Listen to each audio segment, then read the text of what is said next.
The day my husband died began like any other. Ethan kissed me goodbye, his briefcase slung over his shoulder as he left for a business trip. "I'll call when I land," he promised. "Love you, Claire." Those were the last words I heard from him, or, so I thought. I'm Claire Morris, and at 34, I became a widow. At least that's what everyone believed, including me. The call came at 3 a.m.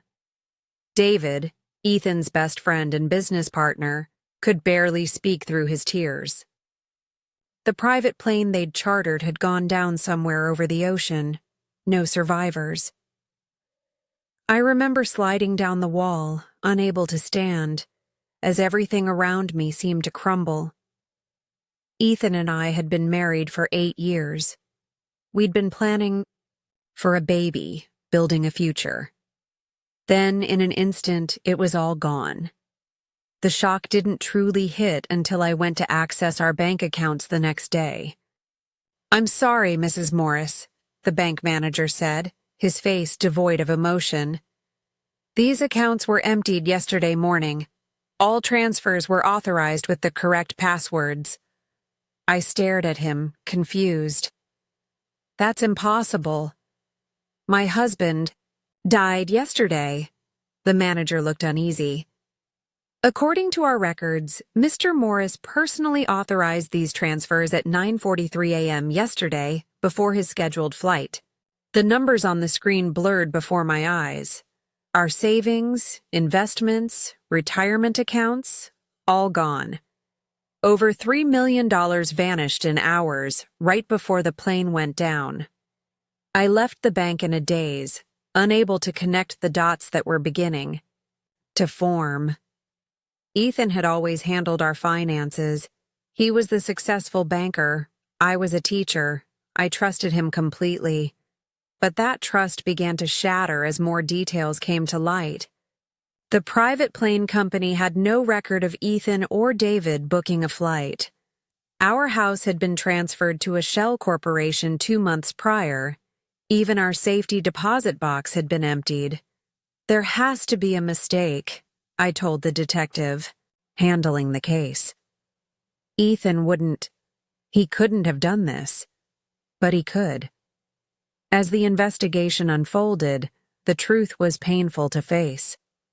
The plane crash had been staged. David wasn't even in the country when he made that emotional call. His phone records showed he was in the Caribbean. Ethan hadn't died. He had orchestrated an elaborate escape, taking everything we had built together. The evidence of his planning was undeniable. Security footage showed Ethan making several trips to a storage facility in the weeks before his death. Credit card statements revealed purchases for survival gear, camping equipment, and burner phones. He had been preparing for months, while sleeping beside me every night. Our friends were stunned. "He seemed so devoted to you," they said. "You two were perfect together." Were we?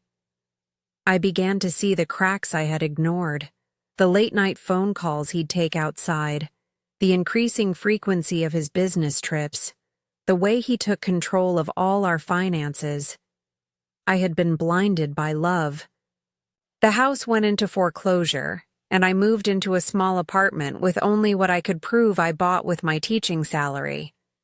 The life insurance company denied my claim, citing fraud. David disappeared. His phones were disconnected. His social media accounts erased.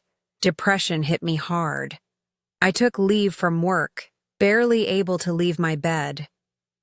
My sister Olivia temporarily moved in, forcing me to eat, shower, and keep living when all I wanted was to disappear, just like Ethan had. "He's not worth this," she'd say, holding me through the nightmares. "You're stronger than what he did to you." But I didn't feel strong. I felt hollow, emptied of everything I had once known about love and trust. The kids in my class, noticed my change. Their innocent questions of, "Why are you sad, Miss Morris?" would bring me to tears. Months passed in a fog of grief. I went through the motions, teaching, paying bills, trying to rebuild some semblance of normal. But every night I lay awake, wondering where Ethan was, what he was doing with our money, and whether any part of our marriage had been real.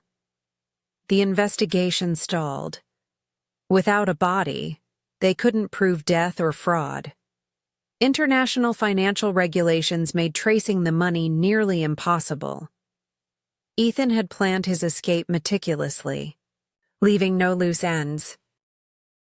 Olivia convinced me to see Dr. Evans, a therapist who specialized in trauma. In her office, I began to unravel the threads of my marriage. "He love-bombed you," she explained. "The whirlwind romance, the lavish gifts, the constant attention, it was all designed to build deep trust quickly." I remembered how Ethan had swept me off my feet, how quickly he wanted to merge our lives and finances. But 7 years? Who could pretend for 7 years? I whispered. "Sociopaths can," she said, softly. "To them, relationships are transactions. They mimic emotions perfectly while feeling nothing real underneath." The truth was like acid burning away the last of my illusions. Ethan hadn't loved me. I had been a cover story, a way to build wealth that he could steal. Our entire marriage had been a lie. 1 year after his death, I filed for divorce on grounds of abandonment. The paperwork felt final, like closing a book I never wanted to read again. I changed my name back to Claire Williams, refusing to carry his name any longer. Olivia helped me move into a new apartment, one I chose for myself. I took financial literacy classes, opened new accounts, and began to trust my own judgment again. But sometimes, late at night, I still dreamed of Ethan. In my dreams, he was always smiling, his perfect smile, the one that made me feel like the most special person in the world. I had no way of knowing that 8 years would pass before I saw that smile again. When I did, it was in an airport terminal, thousands of miles from home. The man wearing it was standing with his new family, living the life he had stolen from me. I had no way of knowing that I would be ready for him. At LAX, I noticed the laughter of a child, a sound so pure and unguarded. I looked up, and there he was. Ethan, standing about 30 feet away, holding hands with a boy who looked about 6. A woman in expensive yoga clothes leaned against him, heavily pregnant, while a little girl clutched his other hand. They looked like a perfect family. Then he turned slightly, and our eyes met. Recognition hit him. His face went pale, and he instinctively pulled his family closer as if I were a threat. The woman, his new wife, looked at me in confusion. I didn't shake. I took out my phone and snapped several clear photos before he could react. Then I dialed a number I had memorized years ago. "Detective Rivera? Remember that case from 8 years ago?" I found him. Ethan's face shifted from shock to fear. He whispered something to his wife and they hurried toward their gate. But he stayed, watching me. I hung up, and he approached cautiously. "Claire," he said softly, that familiar voice sending unwanted shivers down my spine. "Please, I have a family now." "You had a family before," I replied steadily. "Or was I just a convenient Mark?" He glanced nervously at the security cameras, the crowds moving around us. "It wasn't like that. I was in trouble. I owed dangerous people money. Disappearing was the only way out. Stealing everything we had and making me think you were dead, I shot back.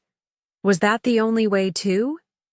I could feel the presence of security officers approaching, and I mentioned the fraud when I called Rivera. Ethan saw them, straightened his jacket, and said, "You're making a mistake." I stood to leave but paused. One more thing. Rachel and I are starting a support group for victims of financial fraud. Your story is helping others protect themselves. So, in a way, you finally did something good. I walked out of the prison and felt a strange peace wash over me. Later that evening, my phone buzzed with a text from Ben, my boyfriend, a kind, honest man I met through my school's parent association. "Proud of you," he wrote. "Dinner tonight?" I smiled, remembering how long it had taken me to trust again, to believe that love could be real. Ben had been patient, understanding that my walls were built from hard experience. That evening, he proposed, and I said yes, tears of joy replacing the pain I'd carried for so long.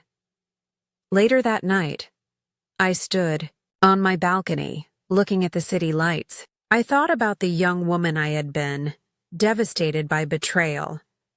I wished I could tell her that the end of one story was just the beginning of a better one. The next morning, I walked into my school office. Pictures of my students lined the walls, their trust and innocence reminding me why honesty matters, why integrity is worth protecting. A news alert popped up on my phone. Another financial fraud case exposed. Another family devastated by lies. I added their contact information to our support group list. Their healing journey was just beginning, but they wouldn't walk it alone. Because survival teaches you that your worst moments can become someone else's hope, that trust once broken can be rebuilt stronger, and that real love is worth the risk. Ethan would serve his time, his children would grow up, life would go on. But his greatest legacy wasn't the pain he caused. It was the strength he inadvertently gave to those he tried to break. Sometimes I still dream of that day in the airport, seeing him with his new family. But now, the dreams don't hurt. They remind me of how far I've come, of what I've built from the ashes of his deception. Ben and I married in a small ceremony, surrounded by real friends and honest love. Rachel was my maid of honor, a twist of fate neither of us could have predicted. Her children call me Aunt Claire, and they're growing up knowing that truth matters more than appearances. Life has a way of coming full circle. 8 years after my world shattered, I stood in front of our support group, sharing my story last time before passing the leadership to Rachel. Rock bottom, I told them, is where you discover what you're made of. And sometimes the people who try to destroy you end up giving you your greatest strength.